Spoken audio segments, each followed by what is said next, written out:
ప్రభువా, నా పెదవులను నా హృదయమును శుద్ధి చేయుము. నేను నీ పవిత్ర సందేశమును ప్రజలకు వినిపింతును. పితకు పుత్రునకు పవిత్రాత్మకు స్తుతులు, ఆదిలో వలె ఇప్పుడును ఎల్లప్పుడును కలుగునుగాక. తపః కాలములో మొదటి ఆదివారము. ప్రియమిత్రులారా, ఇది తపః కాలములో పునరుత్థాన వేడుకలకు మనల్ని సన్నద్ధం చేసే పవిత్ర సమయము. దీనిని సద్వినియోగం చేసుకొని దేవునితో సత్సంబంధాన్ని కలిగి జీవించుదాం. ఈ కాలములో పూర్వవేద పఠనాలు ఇశ్రాయేలీయుల రక్షణ చరిత్రను గురించి చెబుతూ ఉంటాయి. యేసు మూలంగా లభించిన రక్షణానికి ప్రజల్ని సంసిద్ధపరచి ఆయనను వెంబడించుమని హెచ్చరిస్తూ ఉంటాయి. నోవా కాలములో మానవ పాపం అధికమయ్యింది. బరితెగిన మానవుని చెడుగును దేవుడు గమనించాడు. మానవుల జీవిత విధానం పాపభూయిష్టమని గుర్తించాడు. అప్పుడు గొప్ప జలప్రళయం సంభవించింది. పాపాలు చేసేవారంతా అందులో మునిగి చనిపోయారు. నోవా, ఆయన భార్య, పిల్లలు మాత్రమే ప్రాణాలతో బ్రతికి బయటపడ్డారు. అప్పుడు దేవుడు కనికరించి భూమిపై క్రొత్త జీవాన్ని పుట్టించాడు. నోవాతో ఒప్పందం చేసుకొన్నాడు. నోవా క్రొత్త జీవితాన్ని ప్రారంభించాడు. అలాగే బప్తిస్మం జలాల గుండా ప్రయాణించిన మనము చేస్తున్నాము. బప్తిస్మ జలాల్లో మన పాపం నాశనమయ్యింది. మనం నూతన జీవాన్ని పొందాం. ఈ రీతిగా మనం దేవుని నూతన సృష్టిలో అంతర్భాగం అయ్యాం. అయినా మనలో ఇంకా పాత మానవుడు వసిస్తూనే ఉన్నాడు. పిశాచం మనల్ని శోధిస్తూనే ఉంది. కాబట్టి మన పాపపు స్వభావాన్ని జయించటానికి శాయశక్తుల కృషి చేద్దాము.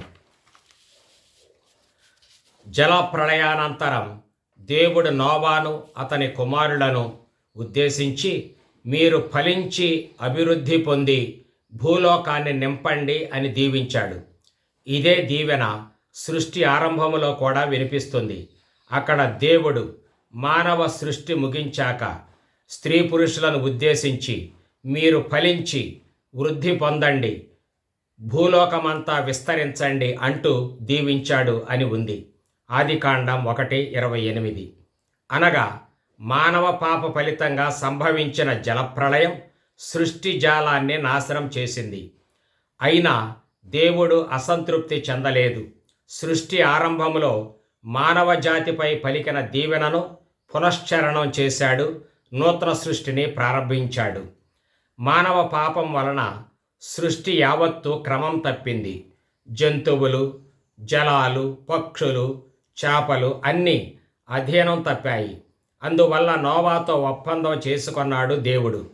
అడవి మృగాలు, పక్షులు, చేపలు మీకు భయపడతాయి, లోబడతాయి అని ప్రకటించాడు. అనగా క్రమాన్ని కోల్పోయిన సృష్టికి తిరిగి క్రమాన్ని ప్రసాదిస్తున్నట్టును పునరుద్ధరిస్తున్నట్టును తెలియజేశాడు దేవుడు. అంతేకాదు, జంతువులపై మానవునికి ఉన్న అధికారాన్ని కూడా దేవుడు పునః ప్రకటించాడు. కానీ మానవ ప్రాణంపై మాత్రం మానవునికి అధికారం ఇవ్వలేదు. దేవుని స్వరూపములో సృష్టించిన మానవుణ్ణి చంపటం హత్య అవుతుంది అన్నాడు దేవుడు. కాబట్టి మనుషుల్ని చంపే జంతువులు కానీ, మనుషుల్ని హతమార్చే మనుషులు కానీ హంతలేనని గట్టిగా తెలియజెప్పాడు. నూతన సృష్టికి సంబంధించిన ఈ లక్షణాలన్నిటినీ బలపరుస్తూ దేవుడు నోవాతో ఒప్పందం చేసుకొన్నాడు. నోవాతో చేసిన ఒప్పందం నోవాకు, నోవా కుటుంబానికే కాక సమస్త సృష్టికి అన్వయింపచేస్తూ ఆదికాండం 9:8-15 ప్రభువు ఇట్లు వివరించాడు. ఈ వచనాలలో తానిప్పుడు నోవా సహకారముతో నవయుగమును ప్రారంభిస్తున్నానని ప్రమాణం చేశాడు. ఇది దేవుడు నోవాతో కుదుర్చుకున్న ఒప్పందం. సర్వసాధారణంగా ఒప్పందం అనేది ద్వైపాక్షికంగా ఉంటుంది. రెండు పక్షాల వారు కొన్ని నియమాలకు కట్టుబడి ఏర్పాటు చేసుకునేదే ఒప్పందం. కానీ ఈ సందర్భంలో దేవుడు అలా చేయలేదు. నోవాకు ఎలాంటి బాధ్యతల్ని అప్పగించకుండానే దేవుడు ఏకపక్షంగా ఒప్పందాన్ని అంగీకరించాడు. ఇక నుంచి మానవాళిని గాని జంతుజాలాన్ని గాని నాశనం చేయనని ప్రమాణం చేశాడు. జలప్రళయాన్ని మరోసారి పంపనన్నాడు. అందుకొక గుర్తును కూడా సూచించాడు. ఆ సంకేతముతోనే నిబంధనాన్ని ముద్రిస్తున్నాను అని కూడా వెల్లడించాడు. ఆ సంకేతమే ధనుస్సు. పూర్వం ధనుస్సు యుద్ధానికి గుర్తుగా నిలిచింది, కానీ ఇక ముందు అది దేవుని అనుగ్రహానికి గుర్తుగా ఉంటుంది. అందుకే ఈ ధనుస్సును చూచినప్పుడెల్లా ఈ నిబంధన నాకు గుర్తుకు వస్తుంది. ఈ మేఘధనస్సును చూచి ప్రతిసారి ఈ నా నిత్య నిబంధనాన్ని గుర్తు చేసుకుంటాను అని ప్రకటించాడు ప్రభువు. తన మాట శాశ్వతమైందని తెలియజేశాడు. ఈ రీతిగా దేవుడు మానవాళికి ఒక గొప్ప సత్యాన్ని తేటతెల్లం చేశాడు. అదే తాను క్రమబద్ధం చేసిన ఈ ప్రపంచం తన ప్రణాళిక ప్రకారం ఒకనాటికి రక్షణాన్ని పొందగలుగుతుంది అనే సత్యం. దేవుడు నిర్ణయించిన కాలంలో అది సముద్ధరింపబడుతుంది అనే సందేశం దీనిలో ఉన్నది. అవును, ఒక్క మాటలో సమస్తాన్ని కలిగించగలిగిన దేవునికి అసాధ్యమైనది ఏముంది మరి? అందుకే ఆయన మనందరి విమోచకుడు, మనల్ని రక్షించగల సమర్థుడు. కాబట్టే ఈ తపఃకాలంలో ఆయన్ని మన ఆధారం చేసుకొందాం, హృదయ పరివర్తనం చెందుదాం. పేతురు గారు రాసిన మొదటి లేఖ 3వ అధ్యాయం 18 నుండి 22వ వచనాలు ఈనాటి 2వ పఠనంగా తీసుకొనబడ్డాయి. ఈ పఠనంలో 2 ప్రధాన భావాలు ఉన్నాయి. ఒకటి, నిర్దోషి అయిన యేసు అనుభవించిన శ్రమల మూలంగా మానవుల పాపాలు మన్నింపబడతాయి. 2, యేసు ప్రభువు శ్రమల మూలంగా లభించిన పాప క్షమాపణం మనం బప్తిస్మం పొందినప్పుడు మన సొంతమవుతుంది. మనం శుద్ధిని పొందుతాం, మన జీవితం పునీతమవుతుంది. మనం శుద్ధిని పొందిన తరువాత క్రొత్త జీవితం ప్రారంభిస్తాం. కనుక ఇది మన జీవిత విధానములోను మన మనోభావాల్లోనూ స్థానాన్ని అలంకరించాలి. చిత్తశుద్ధి గల వారిగా మనం జీవించాలి. మన మనస్తత్వం క్రీస్తు తత్వముతో ప్రభావితమై పుణ్య మార్గములో నడుచుకోవాలి. ఇది ఒకనాటితో నెరవేరే కృత్యం కాదు, కానీ మనం బ్రతికనున్నాళ్ళు శ్రమిస్తే క్రమక్రమంగా సాధ్యపడుతుంది. రోజు రోజుకు మన భక్తి జీవితాన్ని మరింత మెరుగుపరుచుకోగలుగుతాం. ఇది ఒక యాత్ర. ఈ ప్రయాణంలో ఎన్నెన్నో శోధనలు, అనుమానాలు, ఆటంకాలు ఎదురవుతూ ఉంటాయి. వాటిని జయిస్తూ ముందుకు పోవాలి. ఈ విషయంలో మన ప్రభువైన యేసుక్రీస్తే మన ఆదర్శం. ఆయన కార్యదీక్షను గురించి మార్కు సువార్తకారుడు ఇట్లు వివరించాడు. మార్కు సువార్త 1వ అధ్యాయం 12 నుంచి 15వ వచనాల్లో, పవిత్రాత్మ యేసును ప్రేరేపించి ఎడారిలోనికి తీసుకుపోయాడు అని మార్కు 1:12 చెబుతుంది. ఎడారి దుష్టాత్మలు ఉండే స్థలమన్నది యూదుల విశ్వాసం. అందుకే క్రీస్తు ఎడారిలో దుష్టాత్మల వలన పరీక్షింపబడ్డాడు. మార్కు చెబుతున్నట్లు సాతాను పెట్టే విషమ పరీక్షలను 40 రోజులు ఎదుర్కొన్నాడు ప్రభువు. 1:13. ఆయన సాతాను పరీక్షలను ఎందుకు ఎదుర్కోవలసి వచ్చింది? ఇక్కడ పరీక్షలో ఎదుర్కోవటం అంటే మంచి అయిన తనకు చెడు అయిన దుష్టశక్తికి మధ్య తీవ్రమైన పోరాటం జరిగిందని భావం. ఆయన వన్యమృగాల మధ్య ఉన్నాడు. ఆయన రాకడ ద్వారా మెస్సియా యుగం ప్రారంభమైనదని చెప్పుకోవచ్చు. మెస్సియా యుగం శాంతిని, సమాధానాన్ని అనుగ్రహిస్తుంది. ఇది మొదటి భావం. రెండవది, వన్యమృగాలు సాతాను శక్తికి గుర్తు కావచ్చు. క్రీస్తు వచ్చింది సాతానును జయించి దైవరాజ్యాన్ని నెలకొల్పటానికే కదా. ఈరోజు మొదటి పఠనంలో దేవుడు నోవాతో ఏమన్నాడు? నాశనమైతే చేయను, జలప్రళయం రానివ్వను, నా ప్రజల నాశనాన్ని కాక రక్షణాన్ని నేను కోరుకుంటున్నాను అన్నాడు కదా. అందుకే తన ప్రజలకు రక్షణాత్మక వాతావరణాన్ని సృష్టించాలంటే ఆయన దుష్టాత్మను ఓడించాలి, దేవుని విజయాన్ని, మానవుల విమోచనాన్ని ప్రకటించాలి. అయితే ఈ పోరాటం తీవ్రతరమైన పోరాటం. ఇది ఎలాంటి పోరాటమో అన్న విషయాన్ని కీర్తనల గ్రంథం ఇలా వర్ణించింది. కీర్తన 22:13-22 చరణాలలో ఈ అంశం ఉన్నది. వృషభములు అనేకములు నన్ను చుట్టుముట్టినవి, సింహములు నోళ్లు తెరచి రంకెలు వేయుచున్నవి, శునకములు నన్ను చుట్టుముట్టినవి, దుష్ట బృందము నా చుట్టూ క్రమ్ముకొనినది అని. ఆయన ఎందుకు పోరాడవలసిందో అన్న విషయాన్ని యెహెజ్కేలు ప్రవక్త ఇలా వర్ణించాడు. కాపరులు లేక గొర్రెలు చెదరిపోయాయి, సకల వన్యమృగాలకు ఆహారమయ్యాయి. కాపరులు లేకుండా నా గొర్రెలు దోపిడీ దొంగల చేతిలో చిక్కాయి. నేను వారితో సమానార్థమైన నిబంధనం చేసుకుంటాను.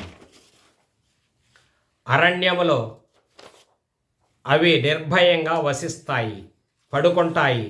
దుష్టమృగాలు దేశంలో లేకుండా పోతాయి. యెహెజ్కేలు 34:5, 8, 25.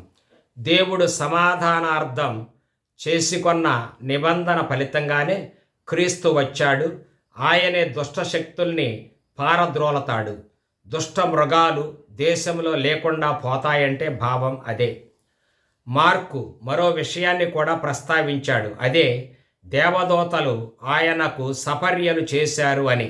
1:13. సపర్యలు చేయటం అంటే దుష్టశక్తితో పోరాడటానికి తోడ్పడటం అని అర్థం.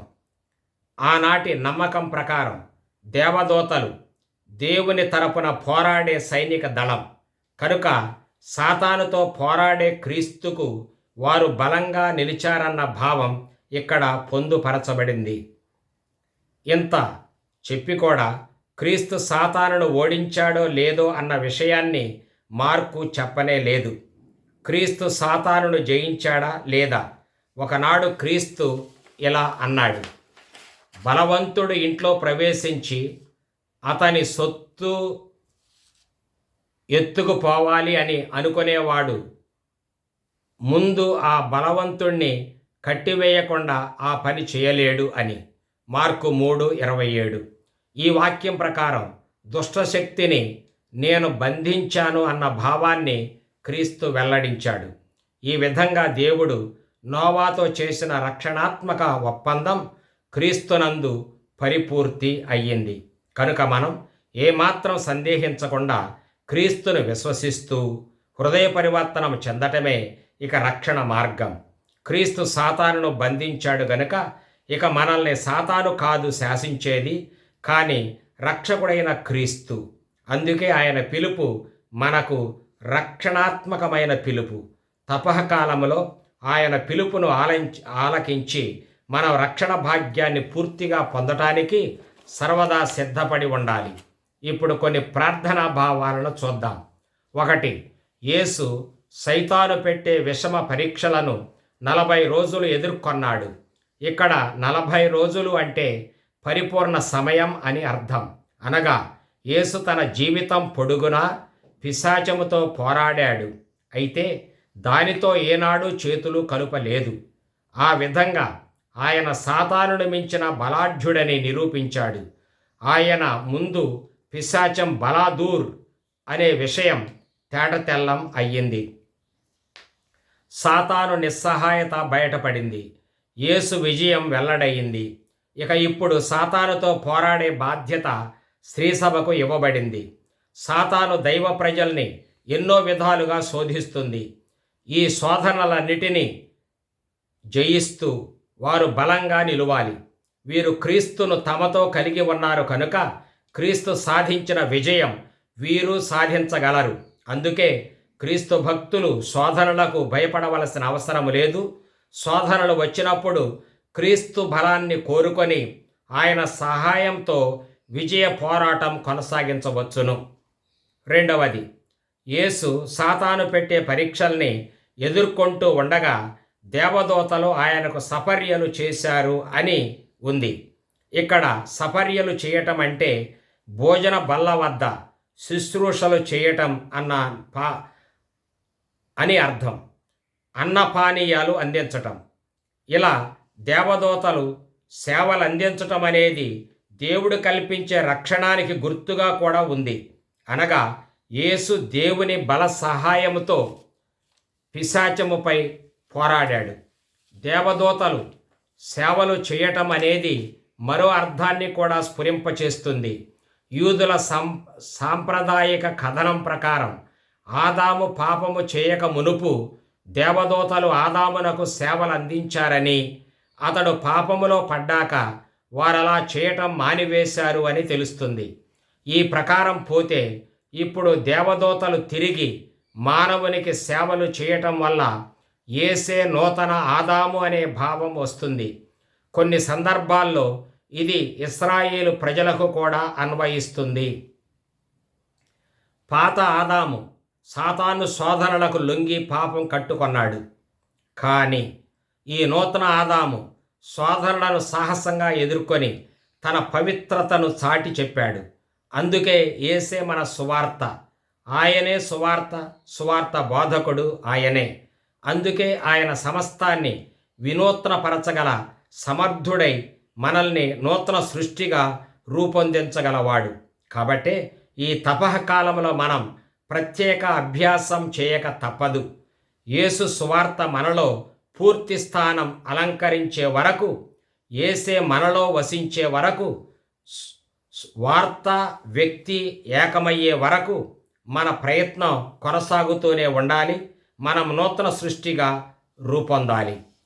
మూడవ అంశం, శోధనలు అనేవి అందరికీ వస్తాయి. కానీ అందరి శోధనలు ఒకటి కాదు. అయినా శోధనలన్నిటిలోనూ ఒక లక్షణం సమానంగా ఉంటుంది. అదే కాలక్రమణం. శోధనలు వర్తమానానికి చెందినవి. అందుకే ఇప్పటికిప్పుడే సుఖాన్ని అనుభవించమనో, లాభాన్ని పొందమనో, దోపిడీ చేయమనో, పగ తీర్చుకోమనో, విజయం పొందమనో శోధిస్తూ ఉంటాయి. అనగా ఇప్పటికిప్పుడే అటో ఇటో తేల్చుకోమంటాయి. దేవునితో నిమిత్తం లేకుండా వ్యవహరించమంటాయి. దేవుడు తాను అనుకున్న సమయంలో అవకాశం కల్పించే వరకు శోధనలు మనల్ని వేచి ఉండనివ్వవు. దేవుని సంకల్పం గ్రహించే వరకు గడువు లేదు అని పెడత్రోవ పట్టిస్తూ ఉంటాయి. అనుకున్నది త్వరగా చేయమని ప్రోత్సహిస్తూ ఉంటాయి. అందుకే శోధనలు వచ్చినప్పుడు ఎంతో ఆరాట పడిపోతాం. అగ్గి పిడుగులా మండిపోతాం. నోటికి వచ్చినట్టు వాగేస్తూ ఉంటాం. బూతులాడతాం. త్రాగి తందనాలాడతాం. ద్వేషపూరితంగా విమర్శిస్తాం. నిందలు వేస్తాం. పాపపు క్రియలకు లోనవుతాం. కుట్రలు పన్నుతాం. అక్రమ సంబంధాలకు పోతాం. గప్పాలు కొడతాము. నా ఎంతటి వాడు లేనే లేడనే స్వార్థపు ప్రేరణలకు తల ఒగ్గుతాము. అందువల్ల దేవునికి సమయాన్ని ఇవ్వలేకపోతాం. ఇదే శోధనల్లో ఉన్న ప్రమాదం. శోధనలు రాగానే ఒక ఉపద్రవం వచ్చి పడిందేమోనన్న భీతితో కలవరపడిపోయి దేవుణ్ణి కూడా మరచిపోతాం. ఆ తొందరపాటులో ప్రభువు తలపు తట్టనే తట్టదు. కాబట్టి మానసిక శాస్త్రజ్ఞులు చెప్పేది ఏమిటంటే, ఏ వ్యక్తి కూడా ఉద్రేకములో ఉన్నప్పుడు ఎలాంటి నిర్ణయం చేయటం కానీ, ఎలాంటి కార్యానికి పూనుకొనటం కానీ సబబు కాదు. మనస్సు శాంతించాకనే ఎలాంటి నిర్ణయానికైనా రావచ్చు. అప్పుడు అది సరి అయిన నిర్ణయం అవుతుంది. ఈ విషయంలో యేసే మనకు ఆదర్శం. ఆయనకు శోధనలు వచ్చాయి. ఆయన్ని తొందరపరచాయి. అది కోరుకో, ఇది కోరుకో, నీవు దైవతనయుడివి గదా, దేవుడు నీ తండ్రే గదా, నీవు కోరుకొన్నవన్నీ ఇస్తాడు, నిన్ను సంతోషపెడతాడు, ఆలస్యం చేయకు, వెంటనే అడుగు, అడిగింది పొందు, సూక్ష్మంలో మోక్షం నీదవుతుంది అంటూ పరిపరి విధాలుగా ఉద్రేకపరచింది. అయినా ప్రభువు దాని ప్రలోభ ప్రేరణలకు లొంగలేదు. తండ్రి చిత్తమంటూ ఒకటి ఉంది. అది సకాలంలో నెరవేరుతుంది. అప్పటిదాకా నేను ఓర్పుతో వేచి ఉంటాను. కొందరేమో తొందరేమీ లేదు. దాన్ని ముందుకు నడిపించవలసిన అవసరం కూడా లేదు. అలా చేస్తే అది క్రమరహితమవుతుంది. అలా చేయటం తండ్రి అభీష్టానికి వ్యతిరేకమవుతుంది. తండ్రి ఉద్దేశాన్ని అనుసరించలేని తనయుడి వల్ల ప్రయోజనమేమిటి అని బదులు పలికాడు. రాజకీయపరమైన విధానాలను, అధికార దాహాన్ని నిరాకరించాడు. దేవుడు ఏర్పాటు చేసిన మార్గములో వినయాత్ముడుగను, ప్రేమగలవాడుగను పోదలచాడు. ఓపిక పట్టి దేవుని సంకల్ప గడియ కొరకు ఎదురు చూచాడు. అలా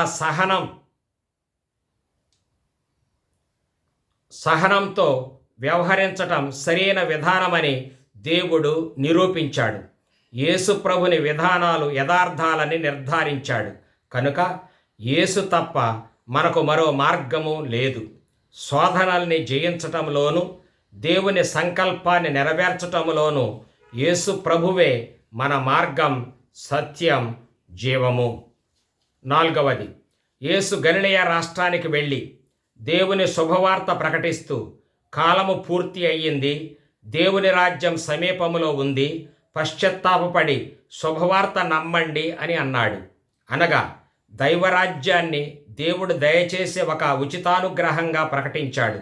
అవును, దేవుడు ఇస్తేనే తప్ప మనం దైవరాజ్యాన్ని పొందలేం, అనగా దేవుణ్ణి పొందలేం. మానవ బుద్ధి బలం కానీ, నేర్పరితనం కానీ దైవరాజ్యాన్ని స్వాధీనం చేసుకోవడానికి తోడ్పడలేవు. ఈ విషయంలో పరిసయ్యులు పెద్ద పొరపాటు చేశారు. తమ ధర్మశాస్త్ర ప్రావీణ్యం వారిని ఉద్ధరిస్తుందని భావించారు, కానీ మోసపోయారు. దైవరాజ్యం అనేది వినయముతోనూ కృతజ్ఞతాభావంతోనూ మాత్రమే స్వీకరించవచ్చు. గర్వాత్ములకు అది లభించదు. అది దేవుని నుండే సిద్ధించాలి. దేవుని వద్దకు తిరిగి రావటం, దేవునికి దూరమై పోయినందుకు చింతిస్తూ పశ్చాత్తాపపడటం, పాపక్షమను కోరుకొనటం, దేవుని సందేశాన్ని జీవంగా భావించటం, ఆయన శుభవార్తను హృదయమారా నమ్మటం, దాని ప్రకారం నడుచుకొనటం మన యొక్క జీవిత లక్ష్యం. ప్రభు, నన్ను కరుణతో పిలిచావు, నూతన జీవాన్ని ప్రసాదించావు, నీకివే నా కృతజ్ఞతలు అంటూ పుణ్య మార్గములో ముందుకు సాగటం. ఈ తపః కాలంలో మనం సాధించవలసిన సద్గుణం ఇదే. దేవునితో పునర్మైత్రిని కలిగి ఉండటమే ఈనాటి మన బాధ్యత. ఇలా దేవుని చిత్తానికి లోబడటం వల్లను, పశ్చాత్తాపం వల్లను మన హృదయాల్లో శాంతి నెలకొంటుంది. ప్రపంచం మరింత అందంగా గోచరిస్తుంది. అప్పుడు మన ముఖాలు కళాత్మకంగాను సుందరంగాను రూపొందుతాయి. మనలో దివ్య తేజస్సు ప్రకాశిస్తూ ఉంటుంది. కనుక ఈనాటి మాట ఇది. ఇప్పుడు మన జీవితాలను శాసించేది సాతాను కాదు, యేసు ప్రభువే మనలను రక్షించి దీవిస్తున్నాడు.